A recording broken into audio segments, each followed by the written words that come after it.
The Miami Heat had the Philadelphia 76ers in a stranglehold in the Eastern Conference semifinals, at least until they didn't, dropping 2 straight games.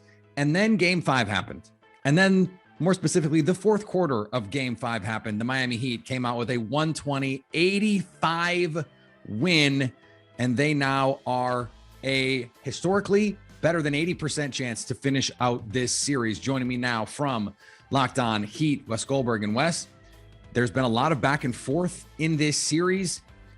Was this more about variance or more about something that the Heat specifically did, or, you know, on the other side, something that the Sixers didn't do? I think it was a little bit of everything. I think it was a little bit of wear and tear on the Sixers' part, specifically on Joel Embiid. You could just tell he was laboring in a way that he was not laboring in the last couple of games. His back was clearly bothering him.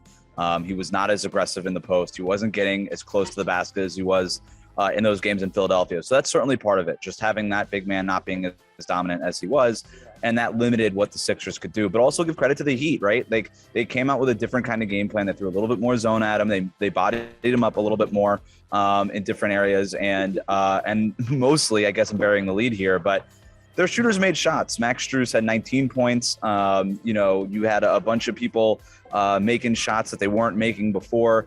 The formula from Jimmy Butler and Bam Adebayo was basically the same. Jimmy was leading the way in almost every single way, and Bam Adebayo was playing great defense, switching everything, doing everything that he does. The difference for Miami was, like, when they kicked it out to shooters, they made those shots. I think we expected a return closer to their average, but it resulted in another blowout win, and has been a series of blowouts so far. And this is the kind of game, if you're Miami, you go, this is who we are. 7 guys in double figures and just 1 player over 20. Defend like madmen and throw some junk defenses at them just because we can, because it's Eric Spoelstra, and we're going to scheme up some stuff that you're just not going to have answers for. And this seems like, even though it's not going to look this pretty every game, this is the formula for the Miami Heat if you're trying to put together a roadmap for them to go win a title. Absolutely. Like I said, Jimmy Butler has shown to be a gamer throughout this entire series. He's been one of the best players in the playoffs so far, and I don't know that gets enough attention. But it also takes guys, playing their roles and playing it well. Tyler Hero did a good job coming off the bench and running some offense. So did Victor Oladipo. So did Gabe Vincent. I mean, this team, they don't have the A1 star the way that Joel Embiid is or Giannis is. This is a team that needs its depth to be picked up. That sometimes makes a degree of difficulty a little bit harder, not just because role players aren't as good as the star players and you can't rely on them every single game, but also because you're relying on more than just one player, right? Milwaukee can go out there and just be like, Giannis, please score 50 points and we have a chance in this game. For the Heat, it's just sort of like, all right, Jimmy Butler, we know what he's going to do. Bam Adebayo, we pretty much know what he's going to do. It's getting everybody else to sort of star in their roles, so to speak, and pick up the slack. That is the formula for the Heat. The non-demise of James Harden, maybe a little too quick?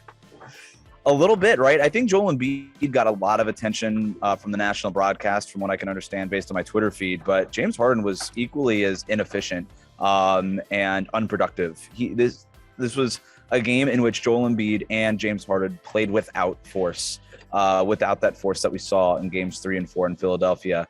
I don't know how much that of a home court versus away kind of thing that is, or just the fact that, hey, James Harden is getting older. We called that game 4 performance vintage for a reason, and Joel Embiid has body parts falling off of him as this series goes on. So maybe that should be expected with them, and ultimately that might be what ultimately tilts this series in favor of Miami.